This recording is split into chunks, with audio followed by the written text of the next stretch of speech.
Joining us now, Malliotakis, Republican Congresswoman from New York and Assistant Whip for the Republican Conference. Congresswoman, thank you so much for being here with us this afternoon. We appreciate it. Good to be with you. Thank you. You have described the first draft of this spending bill that was negotiated between Democrats and Republicans as what you called a backroom boondoggle. I'm just curious, you also had a lot of, you took issue with how Speaker Johnson led the Republican conference through this. Will you be supporting Speaker Johnson when he runs in the new year? Well, I don't necessarily think that replacing the speaker is the answer, but I do certainly have questions and would like more clarity on how our leadership intends to run the next Congress.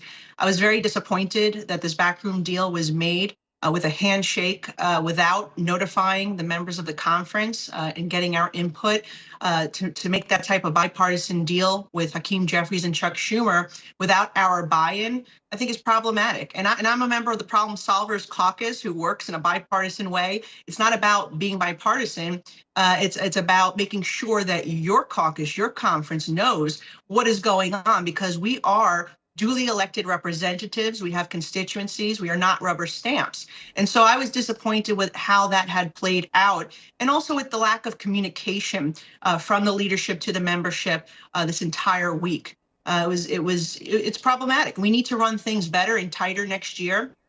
And I do believe that it is going to be difficult because of our slim majority, and we have to have a more member-driven approach from the very beginning. And so what does that look like to you? Is that Mike Johnson and his team reforming the way they're doing things, as you're talking about, taking this, learning from it, trying to do it differently? Or is that a different person with the gavel in their hand? Well, look, I think the way that the speaker had come in, right, it was sort of baptism by fire. I think there was a little bit of a learning curve here for not just him, but for all of us.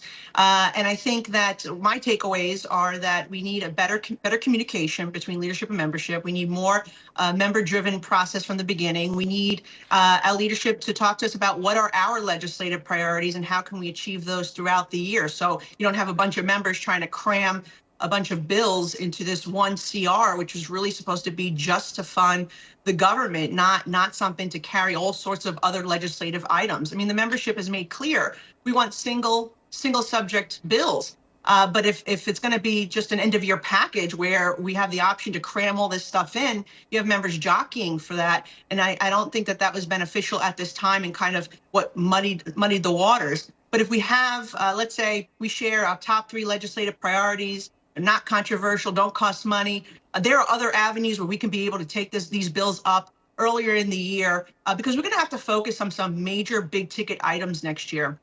Energy production, the border, and also the Tax Cut and Jobs Act that are expiring at the end of the year. Some of those provisions have already expired. As a member of the House Ways and Means Committee, that to me is one of the most critical things that we're going to be dealing with next year. You have the corporate tax, the income tax, the standard deduction will be cut in half. You have the child tax credit cut in half.